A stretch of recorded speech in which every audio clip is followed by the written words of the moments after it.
Asha, you know what? You can look it at your phone. You can look at the slides on your phone. That's true. Yeah. Okay, let me figure out how to do that now. I'll email the slides out to everyone now. Okay. Perfect. Thank you. Okay, I'm going to share my screen. Is that correct?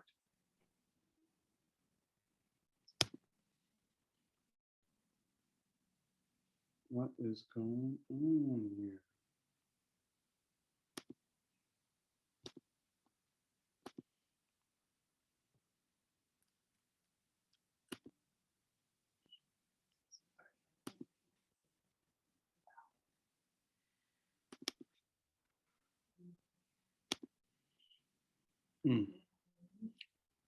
System's asking me to do something it's never asked me to do before. Give me a second.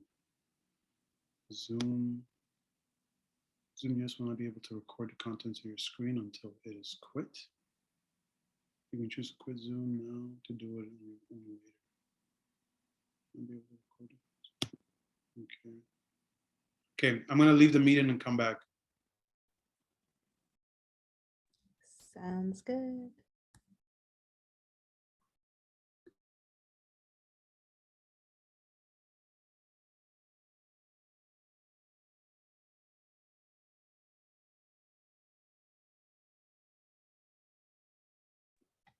In the meantime, I've just emailed out all the slides to you guys. If you're in person or you're driving, even though you probably shouldn't be looking at anything while you're driving, or if you want to look at it later, you can check out the slides. And then, of course, this recording will be on the website by this weekend and you guys could re-watch it. Thank you, Natasha.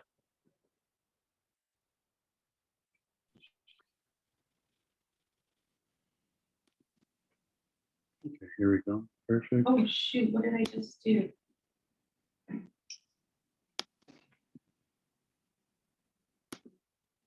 Yeah, she's in the meeting.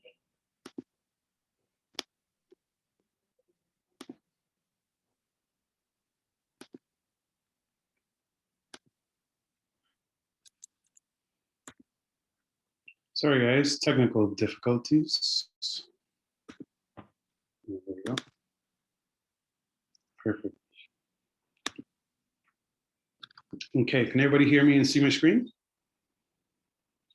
Or maybe just someone in the chat, just respond? Yes. Yes. Okay, all right, let's get started. So this training is titled How to Win in a Recession.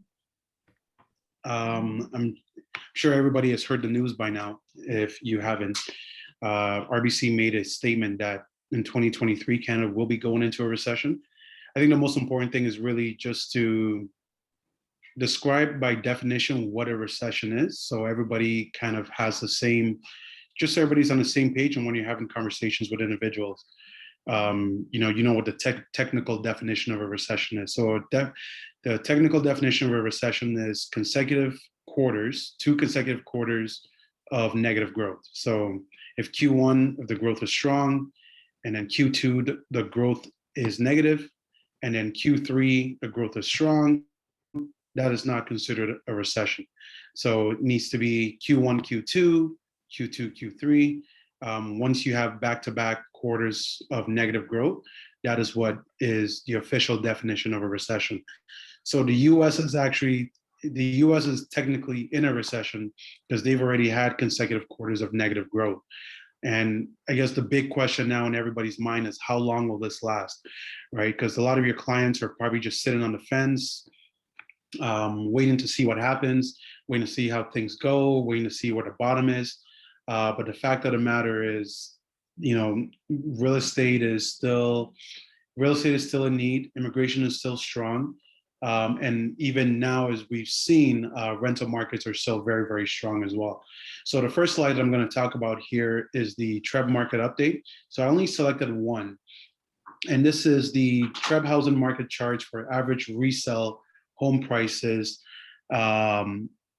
this year. And also they compare it over the last 4 years as well. So one thing you'll see, obviously, over the last 4 years, if we take this period right here in June, we look at June 2019, June 2020, June 2021, June 2022, prices have actually steadily been going up. So year over year, prices are technically still up. So even though there's a lot of news and conversations in the media about, where the market is and how bad the market is, the market is bad for those who bought 3 months ago or 6 months ago. But even if you bought a piece of real estate last year, you're technically still up. Your property is appreciated in value. If you've been paying it down, you obviously still have forced equity in there from paying it down. If you're renting it out, tenants are paying down your mortgage. So you have equity in there, even if you've had that property for as little as 1 year. And I wanted to start with this slide simply because I feel it's very easy. Even when I talk to other agents as well, they're kind of, burying their heads in the sand, buying into the conversations of the media. But I mean, the fact of the matter is, statistically, in the Toronto real estate area, prices are up year over year. Even though prices are down from the peak in February, as you can see, till June, which is true, from the peak of February this year till June, prices are down, but year over year, prices are still up. So that's something positive to take out into the marketplace, and to differentiate, between ourselves, and between other individuals out there as well. Now, what does the bottom look like? It's very important. There's an old saying in real estate, don't try to time the market. Real estate is really about your timing in the market. In the previous chart that I showed, if you own a property from 2019, if you own a property from 2019 till today, no correction is going to erase the amount of equity that you built into that property. I know it's very easy for people to look at what their neighbors did 2 months ago and they want to get that, but that's where the education needs to come in from all ourselves as professionals in the industry. So a friend of mine sent me this video. There's a link if you guys want to watch the video. You guys can just Google it on BNN Bloomberg. And this individual's name is Earl Davis. And what he talks about is the Bank of Canada's effort to combat inflation and where he feels that top end will be. And he believes that top end will be at about 6%. I think right now the Bank of Canada is sitting at about 2.5%. And depending on all the other things that are happening in the world with wars, pandemics, and shutdowns, it's important to kind of have in the back of your mind that there is a possibility that rates could still double before the end of the year. And the reason is very simple. If you look at what inflation numbers were last month, we were looking at about 9%. So if the Bank of Canada says interest rates are its tool to fight inflation, and if inflation is at 9% and they're looking to bring it down, even if they bring it down to about 3%, you can't have interest rates be at the same rate at inflation if you want to fight inflation. So interest rates will need to be higher than inflation for that strategy to be able to be effective for the Bank of Canada. So what that means is even if the Bank of Canada is effective in getting the rates down to about 3%, they still need to have inflation, if they're effective in having inflation come down to about 3%, they still need to have interest rates above 3% to be able to, transition us out of this period for us to be able to, be back into market, regular market circumstances. Any questions on this before I move on? Because I know this slide is kind of a big deal. And again, if you guys want more information, go, Google Earl Davis, Bank of Canada, and interest rates, at 6%. He makes a very good, compelling argument as to why he believes, rates could hit as high as 6% by the end of the year. So the silver lining, what I believe at least to be the silver lining, is when you look at the entire market, everything affects everything else. So obviously with interest rates climbing and potentially going up at least one more time in August or September, rents have also climbed about 20 to 25% year over year. Why that's important is if a lot of people don't have the ability to, and they might, like I have clients that, make about $250,000, but they don't have the down payment necessary to be able to buy a property. So for them, that, and for a lot of your clients as well, the conversation might be, okay, you know what, let me rent something nice for 2 to 3 years, let the market and the interest rates adjust. Let's, build our savings back up, and then we'll be able to maybe buy in the last 2 to 3 years and in the next 2 to 3 years. And I've heard people have these types of conversations a lot over the last 5 to 10 years. And my suggestion always is, yes, rent has climbed and it's increased, but if you're a potential individual looking to enter the market, let's say in 2 to 3 years, why would you want to put more of your savings into rent? Because if rents are up 20%, it takes away that extra 20% that you could be potentially putting down to save, to have as a down payment, to be able to make a purchase sooner than later. So the advice that I always give everybody, even if they are looking to rent now, to be able to buy that, forever home or that move up home, is to use and try to get a qualification today. Buy whatever they can buy right now, whether it be a studio, whether it be a 1 bedroom, whether it be a 1+den, a stacked townhouse. Those aren't necessarily, the sexiest products in the world, but those products still appreciate 6 to 8% year over year. And most individuals have proven that they can't save and they can't outpace and outsave the market. So if you take, the average cost of any property in the GTA, including condos, is $1.3 million. Or let's say the market has come down now, let's call it 1.1 million. If you're saving, if a growth of 5% a year of 1.1 million, that's about $55,000 a year. How many individuals today can save $55,000 a year? Not much. Even if you have a condo that's half that cost with half that appreciation, that's a savings of $25,000 to $30,000 a year. So these types of conversations are very important to start having with clients. Let them know that the silver lining is there, and that's rental prices. More and more individuals are pushing up the rental values, which is going to make buy-in for investors very appealing. Investors are going to jump into this market and take advantage of it, and they're going to be the ones who keep the bottom from completely falling out. Any questions or comments on the slide before I move on? Okay, so moving forward. Now, this is something that I learned about.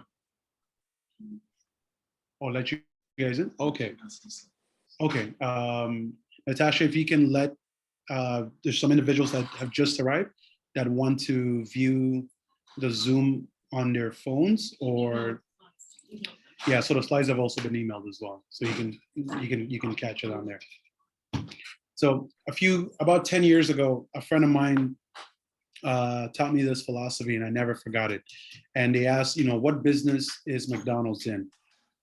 Now, I'm sure most people, if you've kind of watched, what's that movie? Natasha said this to me earlier today, Founders. If anybody has seen Founders, you know the answer to this.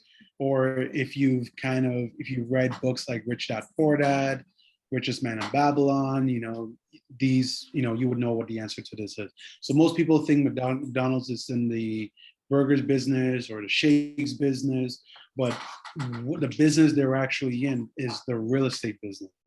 So if you go anywhere in the world, what you'll find is McDonald's has the best real estate locations in the world. Doesn't matter if it's Toronto, New York, Singapore, anywhere that they go, they have the best piece of real estate all around the world. What they service and what they turn over in those buildings and in those restaurants happens to be burgers and fries. But I mean, who's the biggest distributor of ketchup in the world? It's actually McDonald's. McDonald's actually gives away more Heinz ketchup than Heinz actually sells. So think about that. And so that all comes from them being able to set themselves up, their distributions all around the world, There are real estate locations all around the world. And the reality is a lot of real estate brokerages operate like this. If you think about a company like Remax, Remax is not in the real estate business. Remax is in the distribution business. They have, millions of real estate distributors all around the world. 80% of them maybe produce, no, sorry, 80% of them probably don't produce or produce little. And 20% of them produce quite a bit to keep Remax as an entity strong. If 80%, Remax doesn't need to have 80% of their workforce transact in real estate for Remax to be a profitable company or profitable business. So with that distributor mindset, that's the mindset that I always encourage salespeople to take on as well. So when I ask, you as a realtor, or any of you here in person, or any of you here on the Zoom call, what business are you in? The natural, response would be, I'm in a real estate business, or I sell houses, or, you might do some builds and some flips, or, you might participate in development a little bit, or you might, respond in terms of what your sales card says, or what your business card says, which is you're a salesperson or you're a real estate broker. Some of you have mortgage broker licenses, so you might, so you might be able to kind of address it or answer your clients in a clever way. I do mortgages and I sell real estate as well. All these things are true, but fundamentally what business you're in is the prospecting business. So the prospecting business is your number one business, which is, in the way I define prospecting, is fostering relationships to be of service and to add value. If you can keep that at your core and at your forefront, you'll always have a business to go into, regardless whether it's in real estate, whether it's, or no matter what kind of angle of real estate you're in, whether you're in commercial, whether you're in leasing, whether you're in property management, whether you're in investments, you put together JVs, or you put together and structure different types of deals. You're always prospecting for clients. You're always prospecting for investors. You're always prospecting, relationships. You're always prospecting, the relationships you have with builders and fostering those and seeing how you can be of value. I reached out to a developer about a couple of months ago, and the number one thing I said to him was not, hey, what sites do you have coming so I can make a sell and make a commission? The number one question I asked to him was, how could I be of service to you? What are the challenges in your business today? And how could I be a part of that cycle in your business funnel, and at the same time we can have a relationship that's mutual, and if I get to make some money in it as well and help you out, it'll be great for me, it'll be great for you. And last week the developer invited me to his house over at Avenue in Lawrence. We sat down, we broke bread, we had drinks, and that's prospecting. That's not going in something leading with what's in it for me, because the best radio station in the world is WIIFM, and that's what's in it. Sorry, what's in it for me is the conversation that most people are having in their head. So when someone approaches you, and I'm sure a lot of you have this, when someone knocks on your door to try to sell you something, number one thing you say to yourself is, what's in it for me? You got 1 minute, please don't waste my time. Because those are the triggers. If the salesperson came to your door and they're talking about how great they are, how many knives they sold, how many vacuum cleaners they sold, right away, within a few seconds, you will lose interest and you will probably close the door. That is how a lot of amateurs approach the real estate business. They think very solely about what they can get, what they can do, their commissions. All those things are important, but that can't be the forefront in terms of how you lead and how you engage individuals. The top characteristics of all great salespeople that I see, not only within Dreammaker, but within other sales organizations as well, is number one thing is they're problem solvers. And I can always tell right away within, meeting a salesperson within weeks, within months, in how they handle little things. It's a great indication usually to me in how they handle a lot of things around their lives.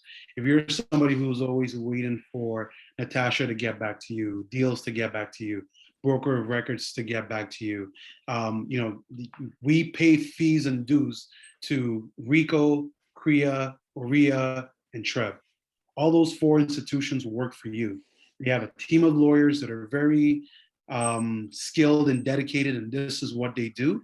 And also with a lot of things in real estate, things evolve, rules change.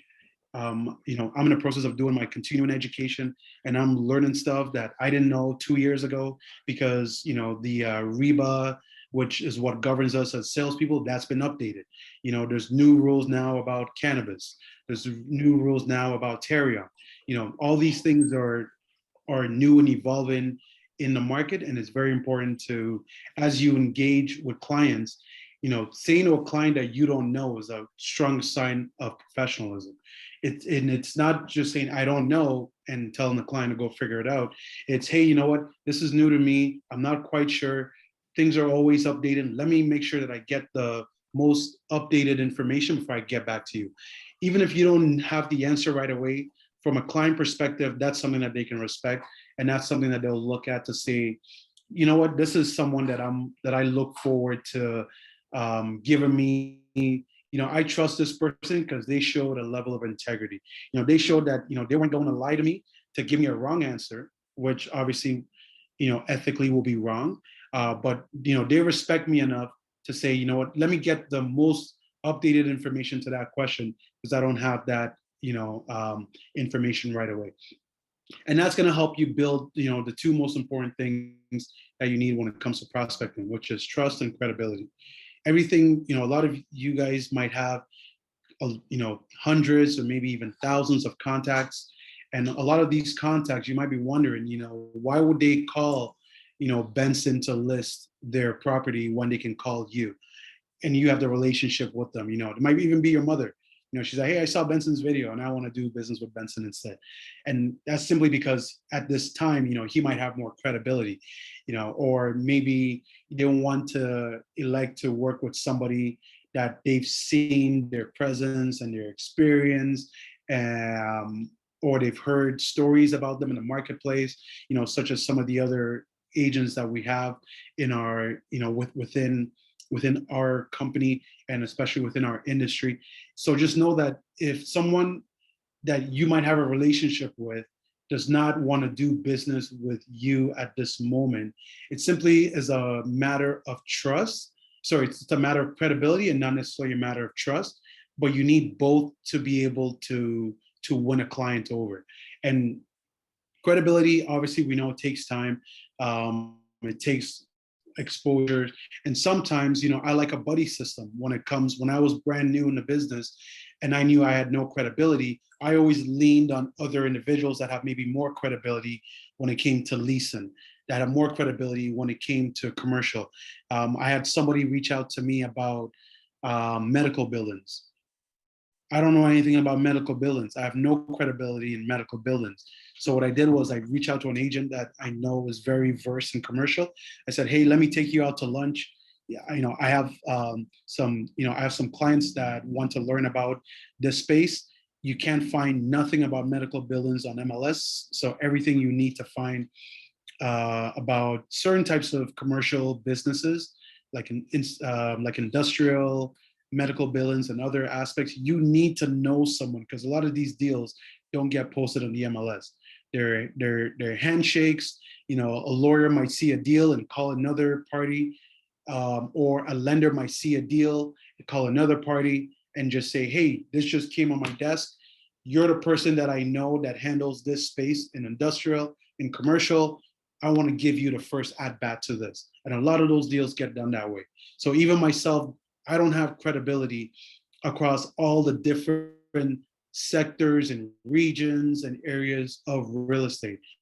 But there's a way to build that credibility. And sometimes it's the buddy system, sometimes it's doing a luncheon, sometimes it's, paying for third-party courses. There's a lot of trainers out there that do a lot of different courses, different trainings, whether it be in commercial, whether it be in areas like farming, how to farm an area, whether it be in pre-construction. So build your credibility and continue to build your credibility, and that will help you be a very effective prospecting machine. Communication skills. I can't stress this enough. If you're somebody whose conversation has a lot of likes, and you definitely need to A, be present to that, and B, pay for courses that are going to help you with those communication skills. Some of you might have heard of, or maybe have taken Toastmasters.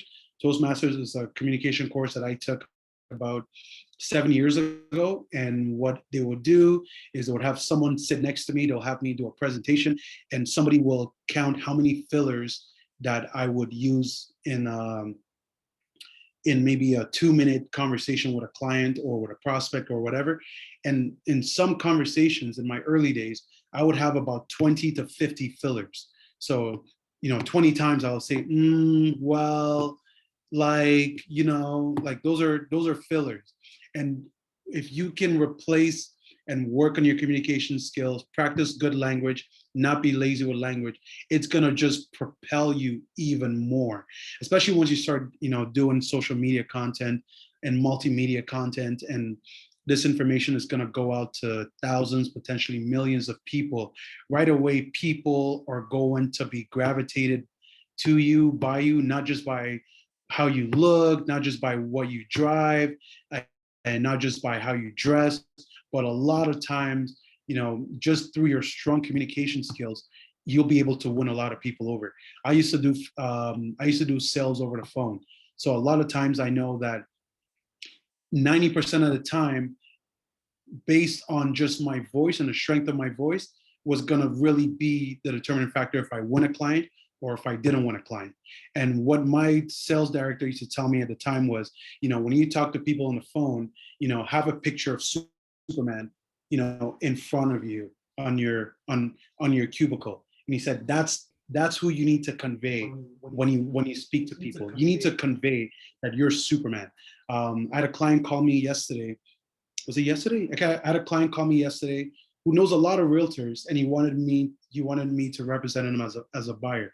And my first question to him was, of all the realtors, why did you choose me? And he said, Mike, you know what? I can't put it in words. And I said, let me put it in words for you. And I said, you chose me because I'm the Harvey Specter of real estate. And he thought about it and he said, you are the Harvey Specter of real estate. Now, I just said that, but that's what I convey when I speak to people. When I speak to people, to me, I'm Harvey Specter. And when Harvey Specter, if those of you guys have never ever watched Suits in your life, get on it right away. If you're a little bit confused, Harvey Specter, you need to know who Harvey Specter is, because he's one of the greatest closers on television I think I've ever watched. Right? So think of yourself, how would Harvey Specter handle a problem? Does Harvey Specter come to the table with trust with credibility? What's his communication skills like? When he's given a problem, like, how does he resolve it in an ethical way? For those of you that have seen the show, in an ethical way. That's the most important thing. But prospecting is the name of the game in the business that you're in as sales individuals. Now, I'm not going to leave you just there. So how do you build that prospecting? How do you build up that pipeline? So what I did over the last 2 weeks, which is also why I wanted to do a training right away. After I realized we're going into a recession, I knew these were going to be the next few months that are going to be the most monumental of my business and of all your businesses. So I said, before I train on anything, let me start fresh. June was a terrible month for me. June was a terrible month for me in terms of what my expectations are. So June was a terrible and a slow month for me. And I said in the beginning of July, let me treat this as like a brand new prospect with no clients. Where would I start? So the number one thing that I started with my existing clients. And I said, hey, could you please, I didn't ask for a referral directly, but I said, hey, we've done business over the last little while. Could you write me a testimonial? So I reached out to about 8 to 10 clients, asked them for a testimonial, and something triggered for a couple of them, because then I got 3 referrals in that week. So I said, okay, testimonials equals referrals, or just checking up on clients to see, hey, you know what, you bought that property 3 months ago, How's it been since you moved in? Did you get those floors fixed? Did you fix did you fix and renovate that basement? What are your plans on the in-law suite? Anything new that has changed? Anything that you've realized? What are your thoughts of the neighborhood? Does the neighborhood what you thought it was? Are the kids in school? Once you start engaging your existing clients and just showing them that a transaction has occurred, but you're in the relationship business, you're in the servicing business, and you're just looking at different ways you can add value to them. A lot of times clients say, hey, you know what?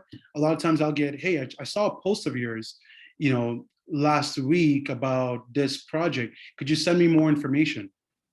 And just from that, more business just comes from there as well. Another thing that I've also done over the last few years is I've built a team of individuals that have a lot of personal power, that have serviced in the past. These are probably individuals that are, especially individuals that are influential, that have a lot of capital. Maybe someone who's a director or a CEO of a company.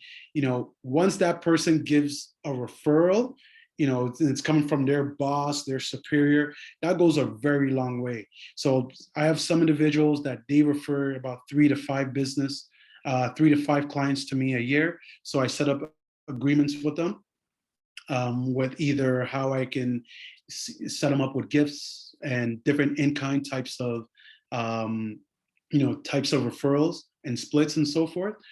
So we can discuss those types of strategies offline, but reach out to people that are influential, that have personal power, that already have commanding stature and are leaders in their space, because anything they tell people to do, people will just do. If they say, Folu Akindunis is my real estate agent, they're not going to go interview 5 other agents to see if that person is going to be comparable. Because it came from somebody who has that kind of influence, it's going to go a very, very long way. Create your power team. So your power team for me consists of mortgage brokers, lawyers, and accountants. So mortgage brokers, I have another mortgage broker that, I'm always, once a month, I try to connect with a new mortgage broker just to kind of see what kind of services they have. Just to kind of see what type of products are coming out. Recently I found out that BMO can hold a rate for up to 36 months, which is very important. And I wish I knew that 18 months ago, because I would have held some rates early on, and that would have given you a rate protection and a rate hold of up to 36 months. RBC also does the same thing. So once in a while, I like to, meet up with mortgage professionals, take them out to lunch, take them out for drinks, get to connect with them. And I took one out the other, all this I did in the month of July. I took one out, we went to Yorkville, had, just to kind of learn about each other. And that same week, he sent me 3 referrals. 2 are already pre-qualified and ready to go. And another one we're waiting for refinancing and other things to go. And in return, I send him 2 referrals as well, just to kind of test his skill set, types of things that he can do, and what the offerings are that his brokerage offers, his lending brokerage offers, and what kind of services he offers as well. Cross-marketing. Cross-marketing means, other types of services and businesses that some of you might take on, such as property management, leasing. I leased about 6 units on July 1st, between July 1st and July 15th. And, I went there, and even with tenants, I always treat tenants with the utmost respect. And I always know that, man, this person has a parent, a coworker, a family member, a neighbor, a roommate that could essentially one day be a referral.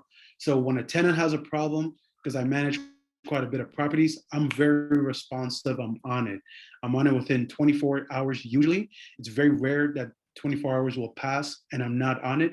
And recently, tenants of mine that moved into a place July 1st, 3 young individuals, 3 young girls between like 22 and 24, getting started in their careers, and they want to meet learn a little bit about what I do, because they've never met a realtor slash landlord, to my capacity.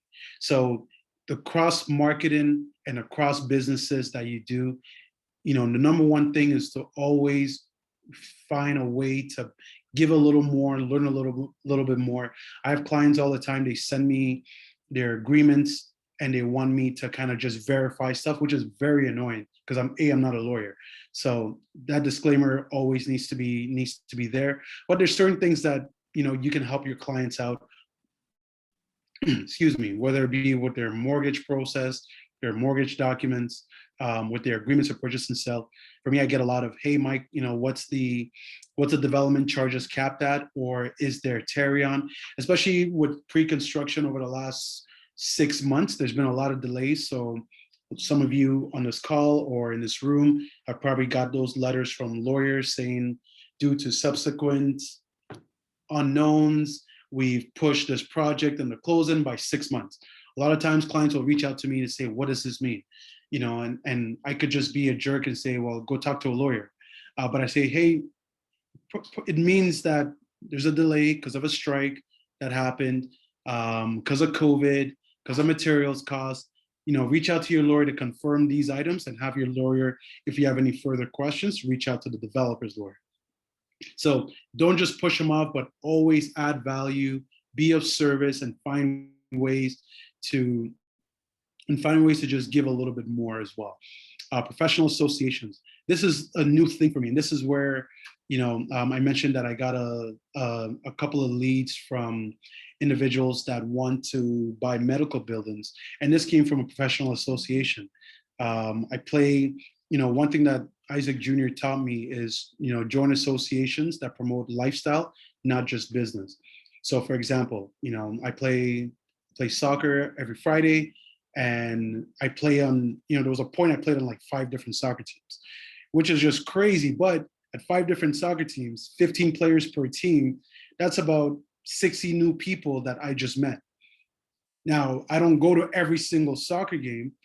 I don't show up to every single soccer event, but I have 60 new people that, every week or every other week when I meet them and I connect with them, they'll say, you're in real estate, right? And I'll be like, okay. And I'll be like, yeah. And they'll be like, okay. And then nothing will come out of it for weeks. But it'll be 1 week or 1 month later on where they'll say, hey, could you help me out with this, or could you look into this for me? Another thing that I do is I'll take a gym membership. I used to have 2 gym memberships with 2 different gyms. And the reason I used to do that is because when you go to the gym, there's always people at the gym. And usually when you go to the gym at certain times, usually it's the same people that are at the gym at those times. So if you go to the gym at 11 a.m. on a Tuesday, usually you'll find the same people go to the gym at 11 a.m. on a Tuesday. Now, I don't pitch them real estate right away. Sometimes I do because I'm bold, or I'll just walk up to them and I'll say, hey, I heard. Sometimes I'll hear people talking. When I used to go to Lifetime, there used to be a whole bunch of individuals that work for developers and different services. And I'll just, in the change room, interrupt their conversation and say, pardon me, I was just walking by. I happen to hear you guys talk about this project, this site. What do you guys do? Or find out their engineers, their consultants. And I say, okay, you know what, I'm in a real estate space. Do you have a business card, contact, IG, or something that I can just keep in touch with you? And I'll just leave it at that. And I might work that pipeline for weeks, for months, or for years. But a lot of my business, I've learned to build it offline. So now, with social media and all this stuff, to me, it's a joke. It's a lot easier to just make a post, share some education, make a post, share some education. You don't have to even create the content. You can just share someone else's content. A lot of times I'll take content that I like from other real estate agents. I'll give it to my social media person. I won't post it right away because I don't want them to see that I just copied them. And I'll post it maybe 2 weeks later because my network is a lot different from theirs. So, I'll be stealing stuff all the time, every single day, going on different pages and so forth. And I'll just put it on. And a lot of times I've transacted with clients that I've never met from social media. They reach out to me on social media about a project or a development. I referred them to the salesperson or to the site. they liked the floor plans, the layouts. A document was signed to them online for them to sign.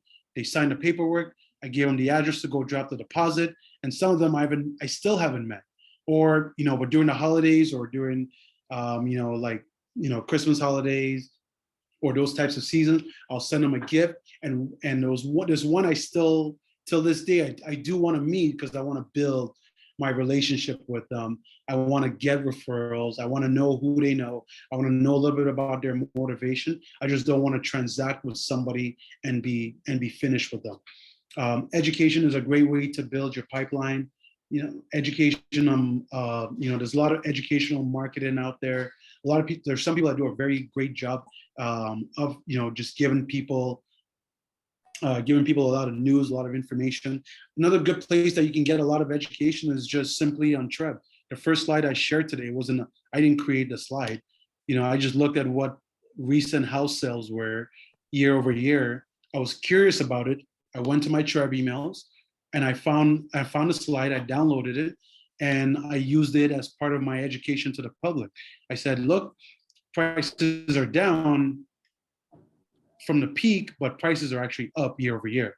That's not content that I created. That's just, going into the resources that are already available, finding a way to make it make sense, and then putting it out there. Social media, multimedia, I already spoke about.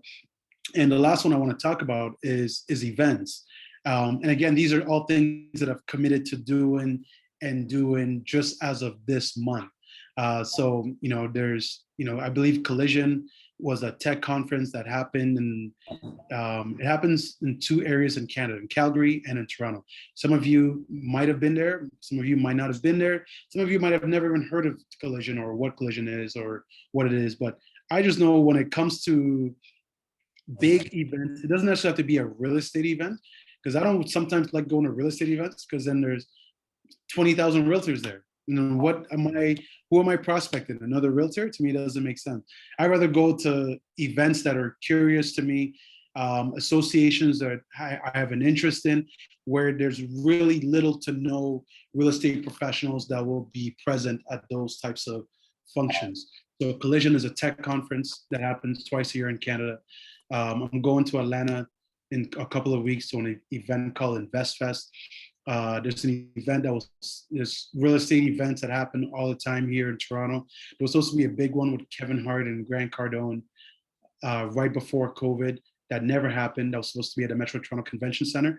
That will probably be one where there'll probably be hundreds of thousands of people that are property managers, leasing consultants, people that represent and have big portfolios, commercial realtors. That's probably where you'll meet somebody who has a portfolio of 20 dental offices. It's not going to be at a listing appointment. So you have to be mindful. In my early days, I used to go to a lot of Rich Dad, Poor Dad events. Scott McGilvery has a couple of other ones. I forgot what they're called. Oh, Keyspire. Keyspire is another one. I've gone to as well, just to A, to network, B, to get more information. Scott McGilvery manages a few hundred doors. I want to know a little bit about what he's done. And recently, a client of mine had a new tenant that he was complaining about, and the tenant just moved in on July 15, and he's already complaining. So what I told him to do was, the tenant was moving, I think, by Friday. So by tomorrow, the tenant will be moving in. The lease started on July 15th. I said, go take a bottle of wine and put it in the tenant's unit. He said, why would I do that? And I said, Scott McGilvery told me years ago he does that for every tenant. And he said, oh, went to the LCBO right away, bought a bottle of wine, placed it on his tenant's kitchen counter. And that's a lot to do for a tenant. A lot of people disrespect tenants. But again, never ever forget that a lot of people are tenants by choice. And usually most tenants are tenants for 2 to 3 years, and then they move on. And moving on could mean buying a place, and it could potentially mean buying a place from you. And I've serviced quite a bit of tenants as well. So some tips on how to build a pipeline and things that I've done just in this month of July that I know will show up to make sure that even as a recession comes, I'm still going to be very active. I'm still going to be very active through the course of the year. I've built enough business to keep myself busy till October, just from 2 weeks of all these things that I've been doing in the different shapes and in the different forms that I've been doing them as well. Other things to also discuss. Most of your clients, what I would suggest at this point, take the business however it comes. But most of your clients at this point, try to really engage with buyers at this point and get them to get in the market. And I'm going to discuss how to do that and how I've been doing that. Number one, when you're on MLS, pay attention to the listings. I'm starting to see listings with VTBs attached to it. VTBs are vendor takebacks, which simply means is another form of financing that's available that the seller will provide to the buyer, which is a very, very big deal. So and the reason sellers will do that is obviously because they want to get rid of the property, they want to sell it right away, and they might have a lot of what I'm seeing now. A lot of people have refinanced and taken out equity out of homes at the peak of the market, and they've bought secondary homes, pre-constructions, assignments, and the values of those homes that they've refinanced have actually gone down. So they're actually in a scenario where they have negative equity potentially, in their homes. And at the same time, interest rates are going up. So they have a challenge in terms of selling the properties that they've bought, in selling their existing properties that they've refinanced. And then at the same time, closing on the existing properties that they've purchased because the gap is just too big. So they might decide if they have enough equity in their homes to provide an incentive, whether in the form of cashbacks or in the form of vendor takebacks. And a vendor takeback, the simplest way to understand it is really just a second mortgage. It's a form of a second mortgage that is available that will help the buyers to acquire that property as well, to bridge the gap of financing and also bridge the gap of what their qualifications are. A lot of listings, sorry, Benson. So about the BTV, right? Yeah. Does that mean the sellers, does that mean the new buyer will talk about the present Mortgage? No. Now, I don't know how it's fully structured. I've never structured a VTB. Has anybody structured a VTB before? Chris or Fulham? The lender basically, the owner basically goes second position. Okay. To the bank. Okay, so the owner would take a second position to the bank, which essentially is a form of a second mortgage. So we'll read something like, the VTB will be $50,000 for a term of 1 year at a rate of 8%. Oh, Okay, so that will give, especially if that person has a challenge in closing that gap because maybe the equity in their homes have gone down. I'm starting to see I haven't seen a lot of it. And again, a lot of sellers are still kind of looking at what their neighbors sold at 2 months ago and still have that naiveness that, they can get that or close to that. If you go on MLS and you look at a property, there's a button called View History. If you click on that button, you'll see how many times the status of that property has changed, how many times it's been relisted. So every time I see a property now that I have an interest in or a client has an interest in, first thing I do is I hit on View History. And if I see this person has come on the market 8 times in the last 8 months, I know that we're gonna go in there and we're just gonna bully that seller. Because even though they might not say it in the listing, I know that they're a motivated seller. Sometimes they might say it in the listing, or their listing agent might write it in the broker remarks that this is a motivated seller. And then that way, that, just because someone's a motivated seller doesn't mean that if a house is worth $1 million, you're going to go offer them $700,000. Like that just shows a lack of professionalism and understanding on your part.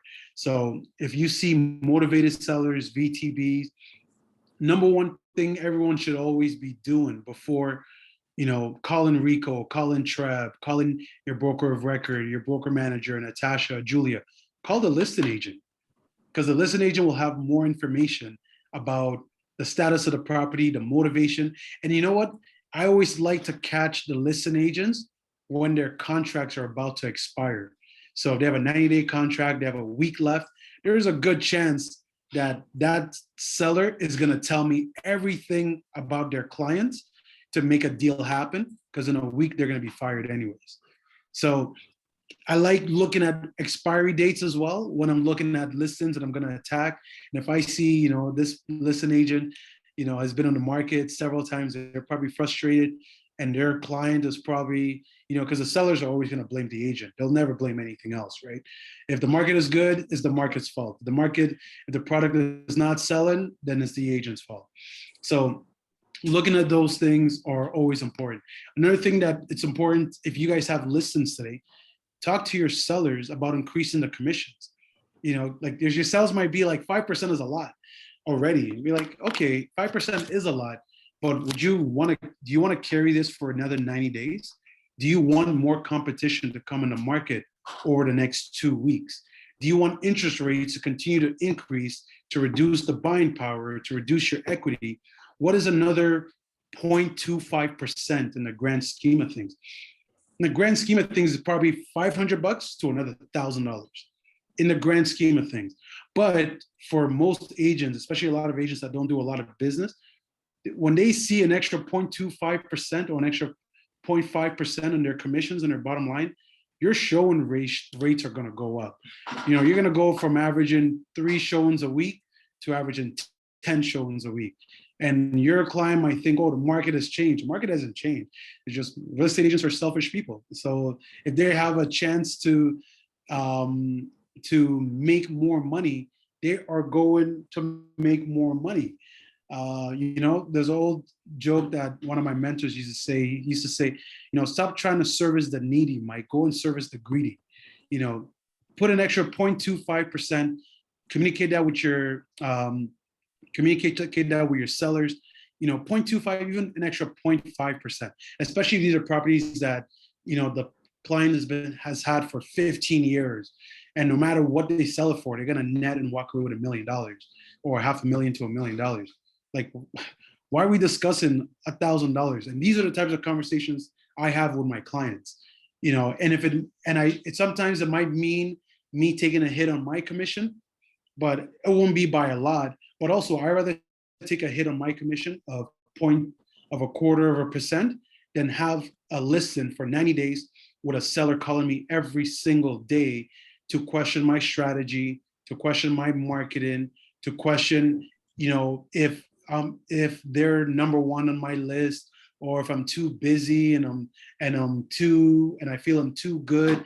I don't want to. When I have a client, my train of thought is, how quickly can I get this thing under the books and done? And part of that strategy might mean, if you're representing sellers, to bump the commissions. Now, if you're representing buyers, it's good for you because you get a little bit more, but it also to signal that you'll probably have more negotiation rooms. Sometimes the commission remarks will say plus bonus of 10,000, plus bonus of 1,000. Sometimes sellers want to have discharges on their mortgages by a certain date. So you might read something in the remarks like, if you sell this by August 1st, $10,000 bonus, right? If this is sold and under contract by August 1st, $10,000 bonus. So all of these are signals that, you have some negotiation room with these individuals. View history, I already spoke about that. Also, when your conversations with the listing agent, see how flexible they are with terms. Usually, most sellers want the money right away. They want to close at 90 days, in 30 days, because the markets can change. The bank can come back 3 months later if you have such a long closing. The banks can come back and decide to do an appraisal. And if you have a long closing, and 90 days later the bank comes back and says, we know we gave you an approval or commitment letter for this property, but we want to make sure that our bottom line is protected. So that's a very risky thing for a seller to have long closing dates. But if in my conversation with a listing agent, if the listing agent says, you know what, Mike, we'll take anything, 90 days, 120 days, just put it on paper. Just put it on paper. Just put it on paper. We're flexible with the terms and the closing. To me, it's like, okay, this person really, they're not having success with this property, with these showings. And I know that I'm gonna go in there because I'm Harvey Specter, and I'm gonna go in there and I smell blood, and we're gonna go in there and we're gonna make this seller, we're gonna bend them a little bit. We're gonna make sure they make money and they're happy, but they're gonna remember my name, because in the future they might come back and say, I want this person to represent me when I'm buying. I don't want my agent again, because this person, like, they did their homework, they did their research, and they came in, they smelled blood, and they came in for the kill. Any questions on that? I know I put out a lot of information in the last little 20 minutes. No? Okay, moving forward. So why buy now? These are conversations to have with your clients, with your clients. Number one, and this is something that one of my mortgage brokers said to me. He said, Mike, it's better to buy something. It's better to pay $1,000 a month more today than $300,000 more in equity. Because if you think about the $1,000 more you'll be paying today, that's going to be it's going to be short term. It's going to last 2 years, 3 years. So $1,000 more a month, you're talking about what? 12,000 a year, 36,000 over 3 years, versus 300,000 over value, 500,000 over value. It might take you 10 years to get that value back, but most people can manage with proper budgeting, an extra $1,000 a month. It might mean less Starbucks. It might mean, maybe downgrading on their cars. Instead of having a vehicle, maybe you go Japanese. That might be conversations that individuals need to have. But with prices down from where they are, it's a great opportunity for buyers, because historically, over 10 years, real estate prices have never reversed. Even right now, real estate prices year over year are still positive. So never mind what it will look like in 10 years from now. So having that conversation with individuals to think short-term versus long-term, having a short-term pain versus long-term gains and appreciation, are the conversations that you need to be having to help put people over and to have buyers ready to go as well. Very strong rental demand. The rental market is saving the real estate market. That's my personal belief. I haven't seen the stats on it or seen what it means, but I'm seeing houses now in Mississauga renting. I'm seeing houses now posted for rent in Mississauga for $4,000 a month. 6 months ago, I was posting houses in Mississauga for $3,300 a month. That's a difference of $700 a month. So if you're an investor, so this is a great time, obviously, to speak to investors. This is a good time to buy, because worst case scenario, whatever the government ends up increasing, the market is giving you a 25% bump in rent. Not only that, but Ontario has allowed you as a landlord next year, to be able to bump your rent by 2.5%, which is the most I've ever seen in Ontario. And rent increase allowance of 2.5%. Typically, it's about 1.2%, but next year in 2023, you can bump it by 2.5%. So what I've done this year is I've given rent increases to every person by the legal allowable amount, which is 1.2%. And then next year, I'm going to give them another rent increase of 2.5%. So I'm going to get, if you're a landlord, you're going to get an increase of 3.7% in a span of 1 year, plus markets are up 20%. These are conversations, strategies, and education and different ways to talk to people. And I always tell people, look, if you're living at home for free, live at home for free. I don't care, but it's important to get in the market.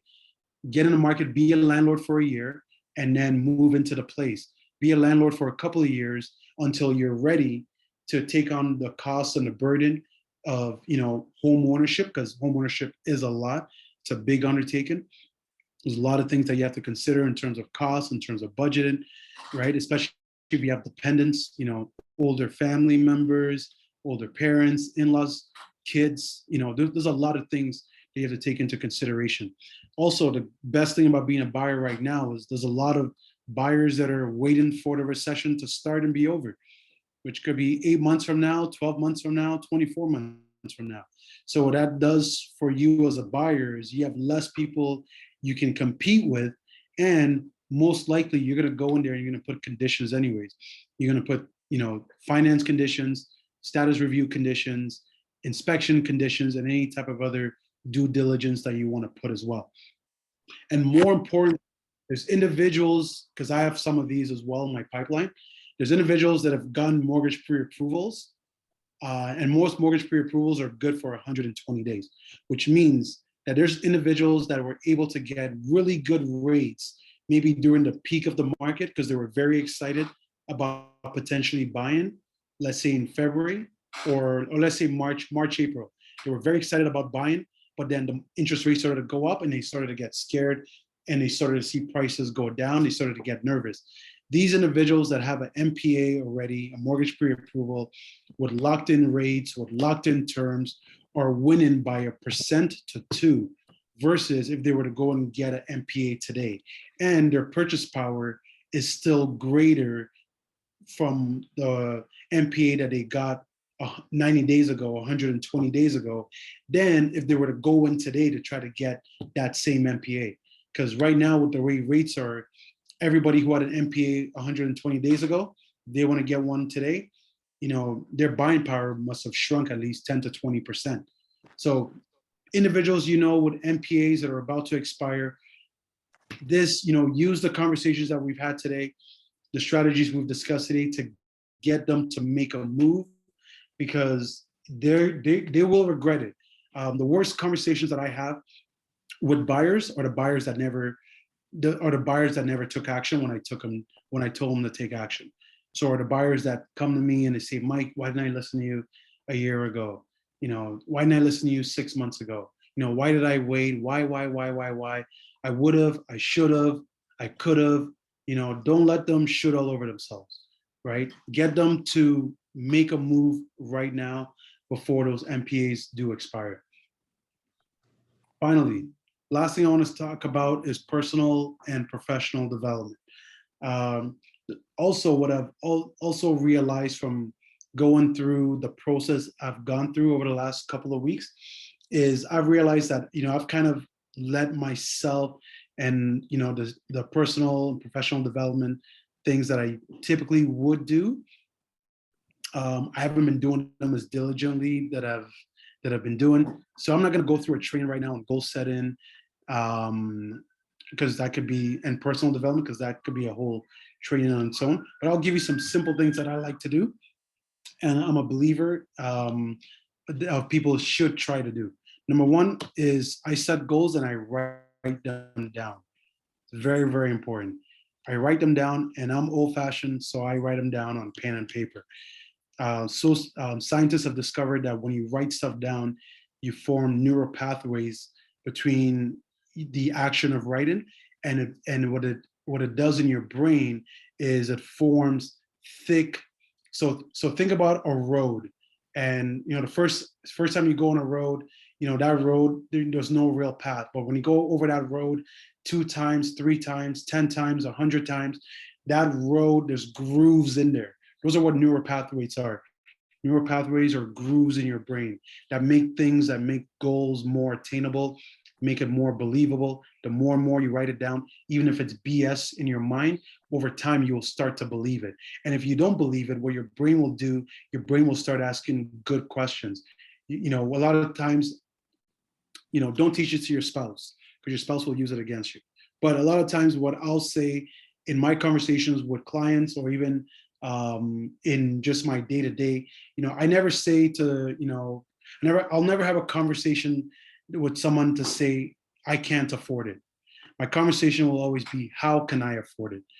And when you say, how can I do this? How can I discover this? How can I learn this? How can I be better? How could I be like, a Folu, a Chris Hewitt, do this full time, transitioning from a career and having a family and so forth?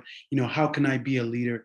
When you start to ask good questions, some way, shape, or form, solutions start to form. The creative part of your brain starts to work.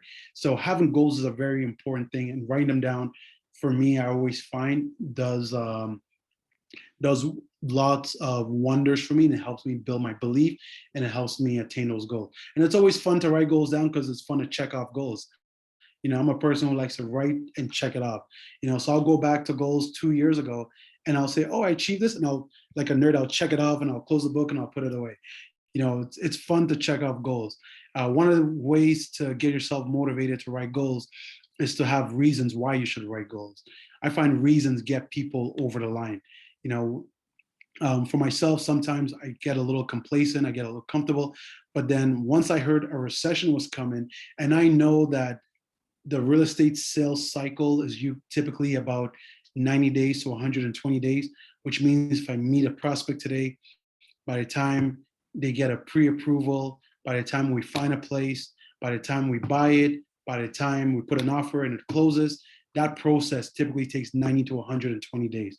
So if there's nothing going on in my business today, and I'm starting my business from July 21 with the skills and the strategies that I've just discussed, you're probably not seeing the results of this till maybe August, September, late October. So, and then once late October comes, especially after Thanksgiving, after American Thanksgiving in November, people go in holiday mode. So really, there's a very small window of time that you have right now to really get busy, to get to work, to hit whatever your goals are for 2022. If your goal is to be a cap agent, these are the things you need to do. If your goal is to make 6 figures this year, maybe for the first time in your career, this is the time to put in the work. If your goal is to, break records that Dreammaker has never seen before, this is the time for you to do it, or at least put the work into do it, because it's going to show up in the future. So what I ask everyone to do, number one, is invest in yourself. Keep investing in yourself, whether it be through books, whether it be through coaches, whether it be through seminars, whether it be through professional associations, whether it's through a buddy system. Ryan Matos and I have been doing a buddy system for years, where we'll set a time once a month, and it's very mundane sometimes, but we'll share goals, and he'll hold me accountable. What did you do? We've been doing this for probably almost 7 years. So have a buddy, find a buddy within a brokerage, and maybe go through a buddy system, and find someone who has the same mindset, and where you guys are, similar, where you guys are similar in pace in your careers, for example. So like if you're a cap agent, look to have a buddy system with another cap agent first. I would recommend that would be my preference. It's not a rule, but it's a suggestion that I would have, simply because you guys will probably be in similar places in your businesses. And then what I encourage everyone to do is once a week, if you have a buddy system, is just have a power hour. Power hours are simply, once a week, you play games with one another to say, hey, how many prospects how many new relationships did you make today? How many ads on, how many posts on social media did you share? Did you share a newsletter? What type of content did you find out there that you shared with clients? I'm always on MLS. What I like to always do is I keep a track of my existing clients' locations, and I see what's going on in the areas, and I send them updates every 2 to 3 months. Hey, I happen to notice rents are up in this area. What are you doing with your place? Are you still getting a max value? Is someone moving in? Are you looking to sell? And that's another way to just keep people engaged. And sometimes I'll get, Mike, I was just thinking about you. And they'll be lying to you because they weren't thinking about you. But because you reached out to them, they have to now engage you, to be able to to assess the market, assess their goals, reassess their needs. I had a client during COVID who bought a house in March 2020, and then by December 2021, when we reassessed their needs, they had to sell that house and buy another house. So we did 3 transactions within an 18-month period because I was just following up, seeing what their needs are, seeing if things had changed in their lives. And sure enough, things had changed in their lives.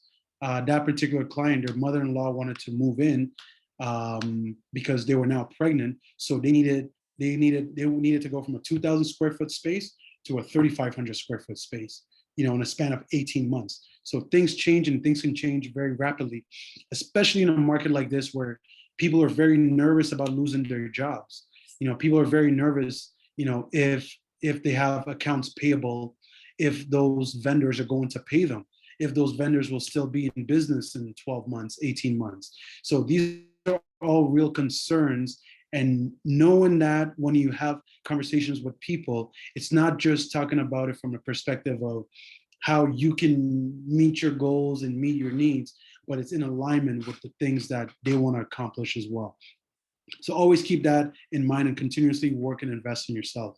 Lastly, what I do want to mention is next month, we will be having and hosting an event over by 427 in Derry, which is right by where Wildwater Kingdom is, at a location called iRange. It's going to be just a fun social with agents. There's no training.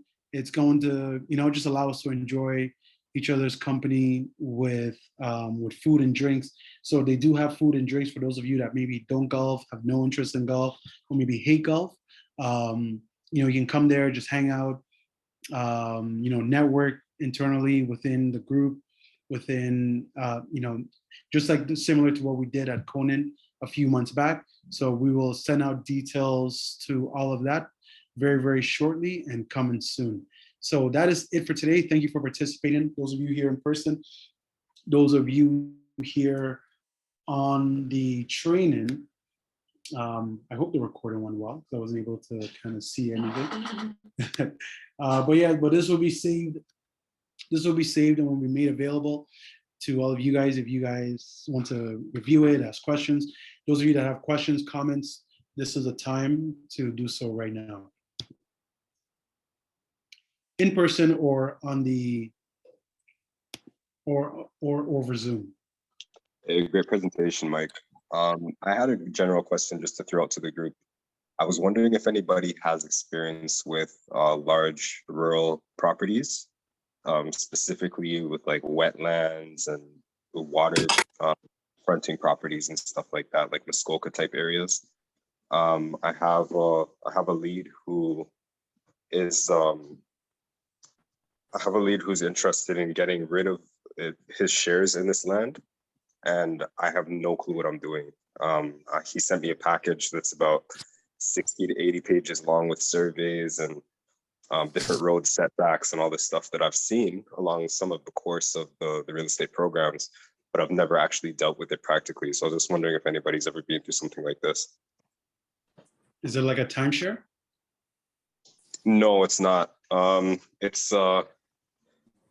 believe it was him and his brother. They have 1,000 preferred shares each in the property, which is a total amount of shares, and they want to get rid of it. So I was just wondering if anybody's ever been through this process before. You know what? I had someone send me a binder of some, not rural area, but something with shares, and they can sell their allocation of shares. And I looked at the binder and I gave them back the binder after 2 weeks. I just realized it wasn't the best use of my time. What you can do is, if there is information on MLS, reach out to those agents who have service or do service those types of areas with those types of products, and maybe just set up a referral agreement with them and learn as you go along. That'll be my best. And that's what I was thinking as well.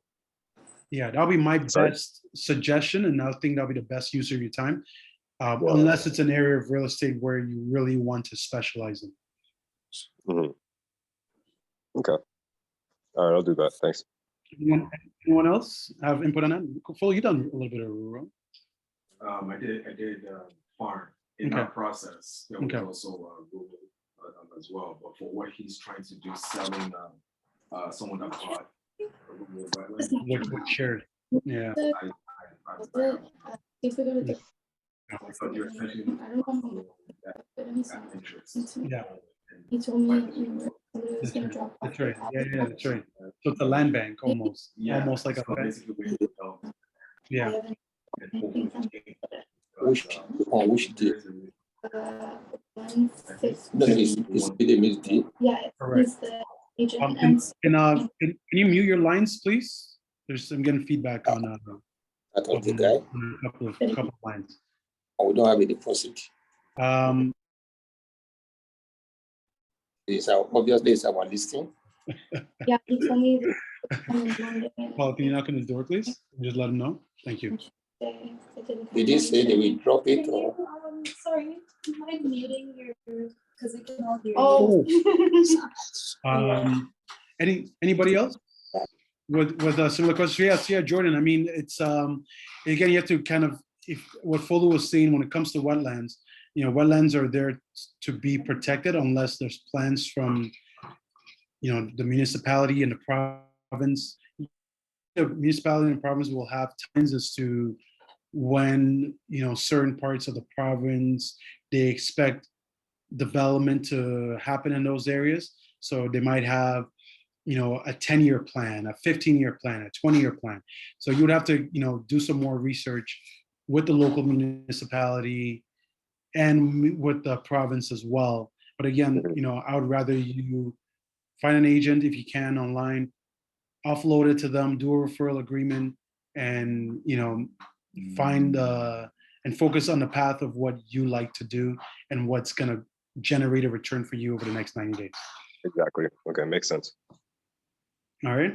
All right, thank you. Okay. Any other questions?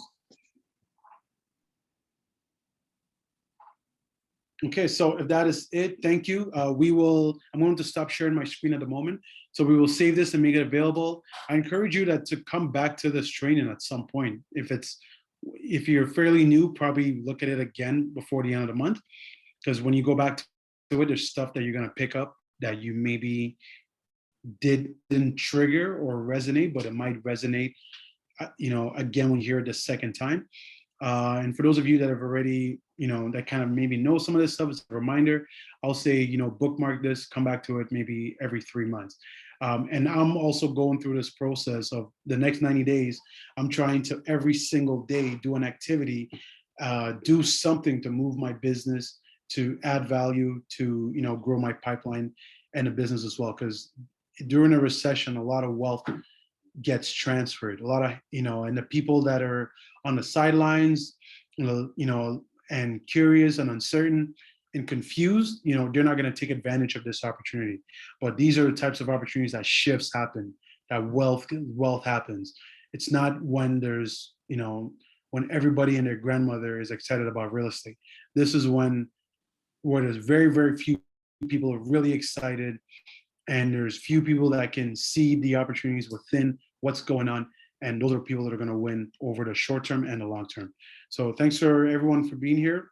We'll see you soon. We'll send out details. Sorry for the last minute reminder about the training yesterday. Typically we have our trainings on the first Thursday of the month, but I pushed to have this sooner, and that kind of threw off the schedule in terms of reminders and so forth. So good luck, everyone. If you guys need one-on-ones, let me know. We can set up one-on-ones. We can talk a little bit more specific to your business, your clients, you know, what you're going through or your goals. And, you know, we can help you to set those targets so we can achieve those outcomes. We'll talk to you guys soon. Other than that, have a good Thursday and have a good rest of the week. Bye. Thank you.